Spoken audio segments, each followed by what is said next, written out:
Now, Calabria, I know you are not mad that Edmund is unserious. The same man that is jumping in cabinets, zooting around anywhere you go. I know you are not complaining that this man is unserious. You knew what you signed up for in the pods, girl. You knew this.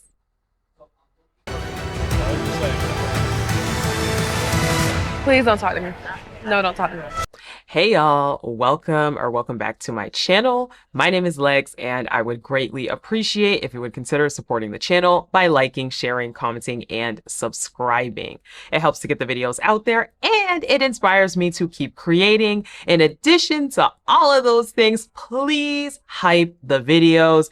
Big thank you to those of you guys who have hyped the videos and commented and let me know. I really do notice a difference. So whatever this new thing is, it definitely is helping and it definitely is pushing the videos out there. So please, if you can hype the videos, go ahead. All you have to do is go down to the comment section on your phone or on mobile, scroll to the right, and you should see the option to hype the videos. Thank you so much, guys. Thank you to all the new subscribers I've gotten. We are still on the road to 10K and we are slowly but surely getting there. Thank you so much. That's why I like doing this show, because y'all subscribe. Love is Blind people, y'all subscribe. So thank you so much. Today we are going to get into episode 9 of Love is Blind, and maybe the couples got back together again. And every time these people get into a group, it's a problem. Let's jump into it. So we start off episode 9 with some updates on the couples. Everybody's in their shared apartment. We start off with Megan and Jordan. Jordan is making a Crystal Light and chicken smoothie. He says it has 55 grams of protein, which I didn't even go, like, you could get the Premier protein bottles and they literally have more than that. So that was just nasty. I don't know what that was all about. What is the point of the Crystal Light? That is absolutely disgusting. We see Ali and Anton. They are eating pizza and champagne, and apparently they have pizza for every single meal. Who else do we have? We see Annie and Nick. Nick is at the salon building because they need to build some stuff up. So they show Nick in his manly man era. We have KB and Edge. He got her some roller skates and they're trying them out in the house. Madison and Joe, they're riding some kind of tandem bike thing in the park. But anyways, we get on to Megan and Jordan. They are touring a house. We are in the 2 million range at this house. So okay. Something to note, but obviously the finishes are really nice and the size of the house is really nice. So what would we do with 6 bedrooms? So as we remember, Megan is currently living in LA. She has a house. She's planning to sell it to move back to Denver. And she's currently living with her friend. So they're looking with the realtor. Megan's kind of talking about different things that are very important to her. A really nice big house is extremely important to her. She's not going to skimp on that. She jokes, haha, that she doesn't skimp on anything. So for her, she wants at least 3 bedrooms and a formal office. In this house, it had 6 bedrooms and 5 bedrooms and 6 bathrooms, I'm pretty sure. And she says that she's in the $1.5 to $2 million range. Jordan's face absolutely drops. He is just like, So Jordan, of course, is apprehensive about this house. For him, it's a lot of house, okay? And he knows that he's not going to be able to financially contribute to this house. 1.5 that we put into this, and then we might both be going on a loan for the remaining 500,000. I don't know. Like, I'd really have to crunch the numbers. And you know what? I'll put Jordan on this one. If you can't afford something, you should not be in it. If you have to fully rely on somebody else to pay for something, especially when it comes to a house, if you cannot contribute and you're basically cohabitating with your child in this house that you cannot afford, absolutely not. You should not be giving somebody that kind of power, in my personal opinion, especially in an accelerated process like this. So I don't blame Jordan for saying, I cannot contribute to this. I just simply don't have the means. I think it's weird that Megan is so, and again, it's giving kind of Megan just wants a build-a-boyfriend, a just plug-and-play guy that she could bring into her fancy, glamorous life. And I just felt weird about it as well. Jordan is different because he doesn't want to feel like he is mooching off her, although he doesn't think that she thinks that, and he knows he's not. He's always been this blue collar guy. He's always been the provider. So it's going to be very different to be in this kind of dynamic. Ciao. So Nick and Annie have the family visit with Nick's family. They are talking. And did y'all peep how Annie told them they had no big fights? I'm like, what about that entire meltdown that you guys had in the hotel in Mexico? But anyway, she claims that they had no fights, that everything has been really, really good. Nick does talk a little bit about how, or his mom talks about, I should say, how Nick doesn't always want to say his feelings. Sometimes you really have to scratch things off the surface with him, and he'll just bury things overall. But she also talks about how Nick is incredibly sensitive. He's an old soul. Ever since he was 2 years old, they would go out to the cabin and he would look at the sky and be like, Mom, it's so beautiful. So he's always had this sweet and sensitive personality. They then jump onto the conversation of grandkids, and his mom gets extremely excited. She's like, oh my God, I'm going to be a grandma. I'm going to be a grandma soon. And then, of course, Annie steps away, and it's time for the private family convo. Both his mom and his dad are incredibly surprised by how much they like Annie. And then Nick's mom, goes into this entire thing about how you don't know the capacity you have to love until you have kids, that you're always worried about your kids. That's really when you're going to say, I mean, they are pushing. They want a grandbaby bad. I was like,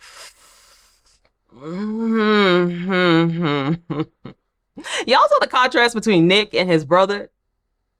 I'll leave it there.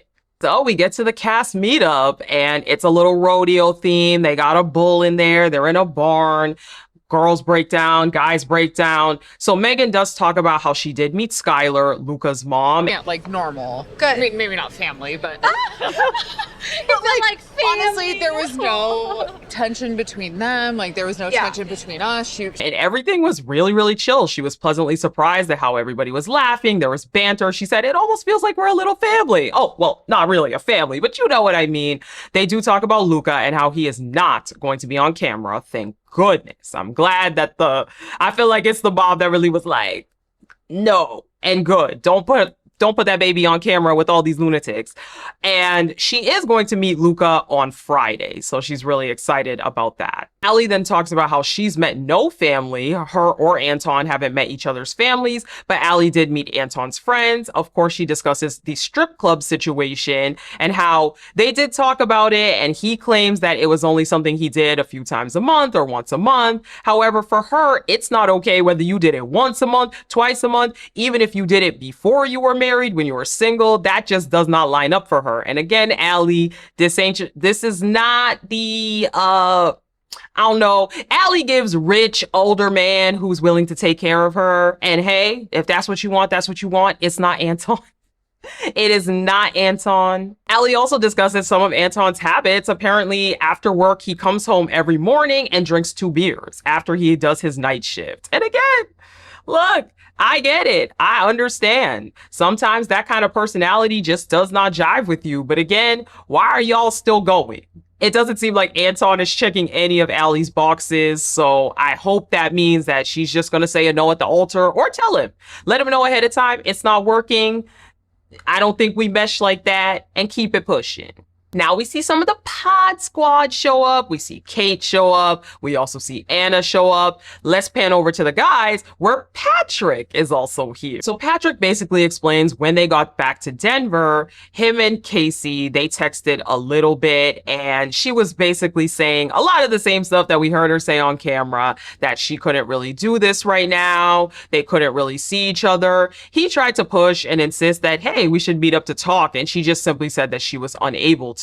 So basically, she tried to say that what he should tell everyone else is that they are broken up, and that's the reason why things are going on. So Patrick apparently says he tried to ask for the ring back, and that's when she just completely ghosted him, and she has not heard from him since. Now, I saw a lot of debate online about whether or not asking for the ring back is crazy. Netflix buys these rings, okay? That's my take on it. Netflix buys these rings, so it don't matter for real, why you would want to keep an engagement ring when the engagement fell apart. To me, I don't get. But I also feel like, Patrick, you did not buy that ring, so you're not really owed that ring back either. I think that the ring should be returned to kinetic content. That's my personal opinion on it. Mike also shows up, and for Megan, even though she claims she's happy with Jordan, seeing Mike, hearing his face, seeing him in the flesh, there is definitely some chemistry there, especially from the pods. And Brendan is also there, and it seems like he is still feeling a little bit salty about the situation. It seems like he is definitely still feeling a little bit hurt. So Mike and Megan, they talk. Pretty regular conversation. And all the things, like, there was that chemistry, and we are very similar, and I think we would fit very well together. He asked how she feels about being engaged. Megan claims that she's really happy. They then get into, again, how they feel like they would fit into each other's lives, how they feel like they have a lot of compatibility there, but ultimately it just wasn't exactly the right fit for Megan. Now, Mike is always trying to make some implications through his words. He's like, so did he get you the emerald cut ring? Megan claims that Jordan said there was no emerald cut. And he says, well, I would have gotten you that. And on her face, she was like, oh. She looks at it for a second and she's like, I like it. I like the ring. Mike claims he was very tempted to slide into her DMs, but he did not. Megan is very, very happy that he did not, because again, let's keep that door closed. He says that, again, that he and Jordan are very, very different, that Mike is very, very confident, while, I don't know, it felt like she was implying that Jordan is a little more of like a puppy dog type. She didn't really say that, but she said that Mike is very confident. So if she had to be in LA for a week to take care of business, she just isn't sure if Mike would stay loyal to her. But overall, Mike says, are you happy with your decision? Do you feel like you made a mistake? And Megan says she feels like she did not. Okay. Patrick and Anna. Patrick tries to get some insight on why Anna left the show. Her though. Yeah, I know. What I mean? If you were there at the end, I would have chosen you. To me, it's not fair for you to say. Oh, Anna basically says, well, I mean, it wasn't going to be me anyway, so I don't get why it matters. Patrick is like, no, I was going to propose to you. And Anna's basically like, but then you proposed to Casey. So how can you say that I was your number one and you were all set on me, but then you still were willing to propose to Casey? And I agree. I got to agree. It's giving desperate. It is giving totally desperate when, yes, you claim you were all in on Anna and then a few days later, you're ready to propose to somebody else. I would definitely be looking at that weirdly as well. She also says that you told both of us that you loved us. So is it legit? Is it not? And I've said from the beginning, Patrick, another person that does not need to be here. Patrick, you need to work on your self-confidence, meet somebody in the real world that you can get to know. I just feel like this gave, I want any and anyone who's going to talk to me. And I could understand why Anna felt a little weird in the waters about it. Now, Anna's got her own stuff. Don't get me wrong. I definitely feel like Anna has this mentality because she sees Patrick IRL and she's like, ooh, yeah, I definitely wanted Blake. I definitely wanted Blake. But I just think that picking up on that fact that Patrick was going to go with anyone, I don't think she's wrong.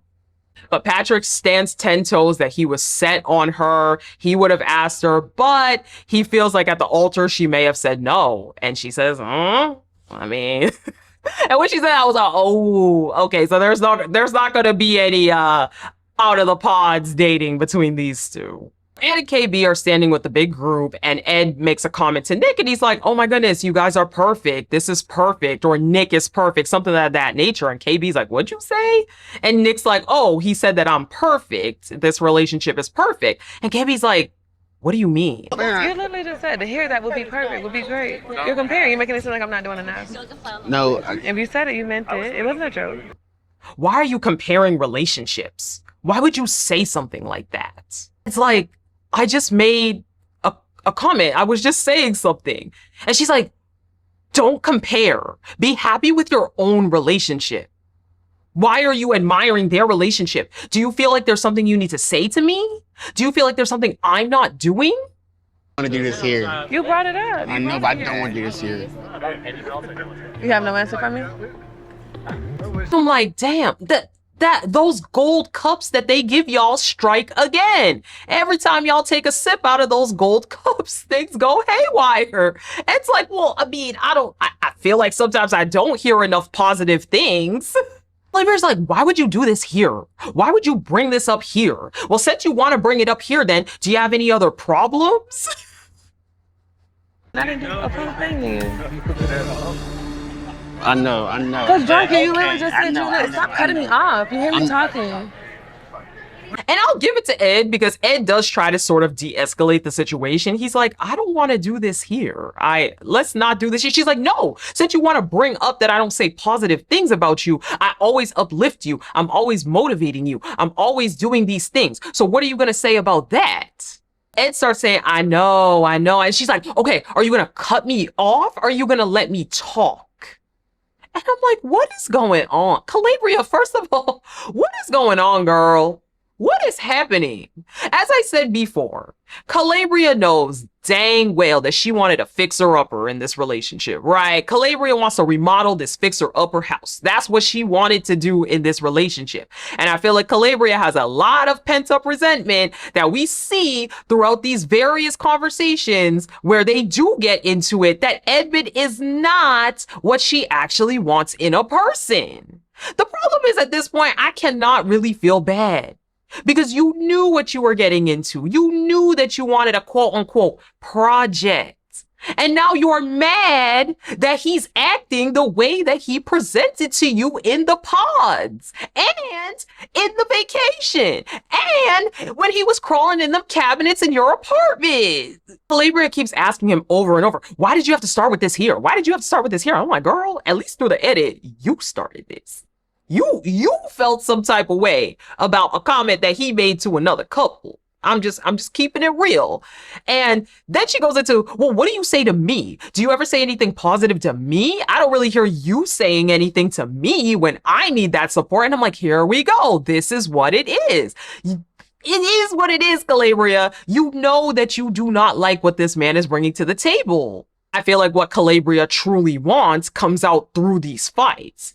And Edmund's like, well, I don't know. You came home and you was feeling some type of way. You were all upset about things, so I didn't really say nothing. But at this point, Calabria walks away from the situation. She goes to stand by herself. Ed tries to come over again and say, I love you. I love you.